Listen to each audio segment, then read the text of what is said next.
ఏదైనా ఒక పర్సన్ తనకు అతివరకు ఉన్నటువంటి ఒక బ్యాడ్ హ్యాబిట్ని రిమూవ్ చేసే ప్రాసెస్లో తను చెయ్యాలి అనుకుంటాడు, కానీ సర్టెన్ డ్యూరేషన్ వరకు చేసి మళ్ళీ ఫాల్ డౌన్ అవుతారు, మళ్ళీ మొదటికే వస్తారు. కానీ బ్రెయిన్లో అసలు ఏం జరుగుతుంది, ఎందుకో అనుకున్న రిజల్ట్ రాలేకపోతుంది, ఎందుకో ఆ యొక్క హ్యాబిట్ని మానలేకపోతున్నారు, ఈరోజు తెలుసుకునే ప్రయత్నం చేద్దాం. అంటే మైండ్ ఎందుకు డిస్కనెక్ట్ అవుతుంది, దీనికి మనం అర్థం చేసుకోవాల్సింది ప్రకృతిలో ఉన్న ఏ జీవి అయినా సరే, అందులో ముఖ్యంగా హ్యూమన్ బీయింగ్స్ గురించి రిలేటెడ్ చేస్తే మనుషులు వాళ్ళ యొక్క ప్రవర్తన వాళ్ళ యొక్క మోడ్ ఆఫ్ నేచర్ మీద డిపెండ్ అయి ఉంటుంది. అంటే ప్రతి మనిషికి తమ యొక్క మోడ్స్ ఆఫ్ నేచర్ యాక్ట్ అవుతూ ఉంటుంది. అంటే సత్వ, రజో, తమో గుణాల మందు ఒక్కొక్క మనిషిని ప్రభావితం చేస్తూ ఉంటాయి. సత్వగుణంలో ఉన్న వ్యక్తి యొక్క ఫార్మాలిటీస్ కొంచెం అనుగుణంగా పీస్ఫుల్గా మైండ్ రిలాక్స్గా ఉంటారు. రజోగుణంలో ఉన్న ప్రవృత్తి కొంచెం యాంగ్జైటీ, ఫియర్, వరీ, డిప్రెషన్ వంటి స్థాయిలో ఉంటారు. దాంతోపాటు మనకు తమో గుణం people it should be completely related to completely sleeping mode or some in dull mode. These are all తమో గుణాస్. సో మనిషిలో ఏ గుణం ఒక పర్సంటేజ్ ఎక్కువ ఉంటుందో ఆ పర్సన్ యొక్క బిహేవియర్ క్యారెక్టరిస్టిక్స్ దాని మీద డిపెండ్ అయి ఉంటాయి. కాబట్టి వీటి నుంచి మైండ్ని రెగ్యులేట్ చేయడానికి మనం ప్రయత్నిస్తున్నప్పుడు మైండ్ ప్లే చేసే గేమ్స్ ఏంటో చూద్దాం. ఫస్ట్, ఎప్పుడైనా సరే ఏదైనా ఒక హ్యాబిట్ని మనం మర్చిపోవాలనుకున్నప్పుడు ఫస్ట్ అది మనకు కంటిన్యూస్గా పాస్ట్ టైం చేసిన యాక్టివిటీస్ బ్రెయిన్లో న్యూరాన్స్లో అమిగ్దల స్టోరేజ్ కంపల్సరీ ఉంటుంది. పాస్ట్లో చేసిన యాక్టివిటీస్ మర్చిపోవడానికి ట్రై చేస్తున్న బాడీలో అవి కంటిన్యూగా ఓవర్ స్టిమ్యులేట్ అవుతూ ఉంటాయి. అంటే స్టిమ్యులేషన్ వాటిని మనం ఉత్తేజిత స్థాయిలో అదేవిధంగా హార్మోన్స్ రిలీజ్ చేస్తూనే ఉంటాయి. ఎప్పుడైతే మనం ఈ హార్మోన్స్ రిలీజ్ చేస్తున్నప్పుడు this is called maya. So when should can it will to release automatically your బ్రెయిన్స్లో మనకు ఆ ప్లెజర్ని యాక్టివ్ చేయమని చెప్తుంది. అంటే సెకండ్ స్టేజ్లో మనకు ఎప్పుడైతే ప్లెజర్ హ్యాపీనెస్ కావాలి ఫ్రమ్ ఆ ప్లెజర్ హ్యాపీనెస్ ఇటు నుంచి ఒక బ్యాడ్ అడిక్షన్స్ నుంచి రావాలనుకున్నప్పుడు కానీ డోపామైన్ రిలీజ్ అవుతుంది. Dopamine is an hormone. ఎప్పుడైతే హార్మోన్ అవుతుందో ఈ హార్మోన్ స్పైస్ మన యొక్క నర్వ్స్కి సిస్టమ్స్కి కనెక్షన్స్ ఉంటాయి. కాబట్టి ఈ స్పైస్ డోపామైన్ రిలీజ్ అయినప్పుడు ఇమ్మీడియట్గా బ్లడ్లో సర్క్యులేట్ అవుతుంది.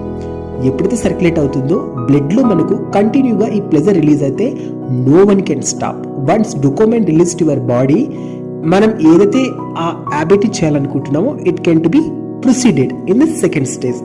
When it should be can reach they can proceed for the third stage, that is in crash. It means you can't stop. Once dopamine release, your automatically spice can release for your bloody and blood donation and blood circulations. ఇవి మనకు ఈ nerve systems మీద effect చూపుతూ ఉంటాయి. So ఆటోమేటిక్గా మనం అక్కడితో fall down. So ఏదైనా సరే మెటీరియల్ ప్లెజర్ నుంచి వచ్చే యాక్టివిటీస్ మనకు ఒక ప్లెజర్ ఇస్తాయి. ఆ ఇచ్చిన pleasure compulsory within short duration మాత్రమే ఉంటాయి. Within micro seconds, macro seconds, కుదిరితే సమ్ మినిట్స్ తప్ప పర్మనెంట్ హ్యాపీనెస్ ఇవ్వవు. Where which is that in an material energies, that is called we can to capture the mind. Mind always again they can ask.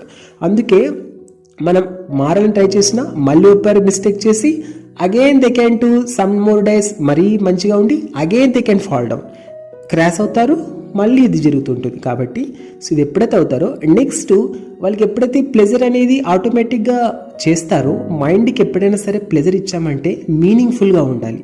అది meaning లేకుండా ఒక పనికిమాని చలిగా ఉన్నప్పుడు mind దాన్ని తీసుకోవడం ఇంపాసిబుల్. అందుకే వాళ్ళకు చాలా యాంగ్జైటీ, ఎంప్టీనెస్గా షుడ్ బి ఫెయిర్. అంటే ఫోర్త్ ప్లేస్లో ఎప్పుడైతే మనకు మైండ్కి కావాల్సినటువంటి మన థింగ్స్ని మీనింగ్ఫుల్గా ఇవ్వకపోతే అది ఎంప్టీనెస్ మనలో కనపడుతుంది. దానికంటూ ఒక పర్పస్ ఉండాలి. ఎప్పుడైనా ప్లెజర్ తీసుకుంటున్నామంటే it should be purpose. That pleasure is also infinity times ఉండాలి. That is also it scriptures well told, you take for the permanent happiness for the infinity times within a healthy manner and a very good things. That is what you should. When you can learn from the chanting for continuously, your the brain neurons, it will do clean up the process and automatically get an enjoy for your sensory gratifications for an ultimate manner for the. It's a fantastic for Hare Krishna chanting at that where they most of that they become all people mind related, they can't survive. But it's not mind related survey. The consciousness is must. See, 100 people were studied for the doctorate. They get a doctorate and some doctors are there, but still doctors are getting some depression, worry. They can to approach for reading from when they can to went from peaceful places. Why? Where is the peaceful? That peaceful pleasant place they can to tell something to about what is the neuron system, how to they can cool, how to they can calm, how to they can to sustain for the long duration. These are all things it related to all the loops thing which you can listen for the chanting, and the neurons will be automatically, the patterns can be removed in your brain. You are very cool and calm automatically. You can't fall down at any time, and you can get a continuous happiness, like told for the Bhagavad Gita.